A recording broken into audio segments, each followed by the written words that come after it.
السلام علیکم ناظرین، آپ دیکھتے ہیں ہم ایسے مسائل پہ گفتگو کرتے ہیں، ایسے مسائل کی نشاندہی کرتے ہیں جو ہمارے معاشرے میں ہو رہا ہے۔ تو یہ جو معاشرے کی بیٹی میرے ساتھ موجود ہے، تو ان کے جو مسائل ہیں آئیے ان سے جاننے کی کوشش کرتے ہیں۔ السلام علیکم۔ وعلیکم السلام۔ اچھا، مجھے بتائیے گا کیا مسائل ہیں، کیا پریشانیاں ہیں، کیا الجھنیں ہیں؟ ہم نے اکثر ایسے دیکھا ہے کہ ہمارے معاشرے کی بیٹیاں بہت تنگ حالات میں ہوتی ہیں، بڑی کریٹیکل سچویشن ہوتی ہے ان کی، اس حوالے سے بتائیے گا مجھے۔ بے شک عورت کا محافظ ایک مرد ہی ہوتا ہے، مگر میں نے زندگی میں کچھ ایسے حالات دیکھے ہیں جو اللہ پاک کسی اور عورت کو نہ دکھائے۔ میں نے اپنے گھر والوں سے ضد کر کے اپنی پسند کی شادی کی اور اپنے شوہر کے ساتھ ایک گھر میں رہنے لگی۔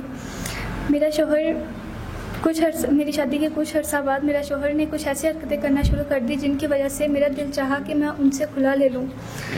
میں اتنی تنگ آ چکی تھی کہ میرا دل چاہا کہ میں خودکشی کر لوں۔ میرا شوہر اپنے دوستوں کو گھر بلاتا اور مجھے غلط کاری کرنے پر مجبور کرتا تھا۔ تو اب آپ کیسے اپنے معاملات زندگی کو ان سے علیحدگی ہوگی آپ کی؟ جی، میں نے اپنے شوہر سے کھلا لی، اس کے بعد میں الگ رہنے لگی، لیکن معاشرے نے میں اپنے والدین کے گھر گئی، انہوں نے بھی مجھے قبول نہیں کیا۔ تو اب آپ کیا چاہتی ہیں؟ اب آپ کے پاس والدین والا سہارا بھی نہیں رہا، تو اب آپ کیسے اپنے معاملات زندگی کو دیکھیں گی؟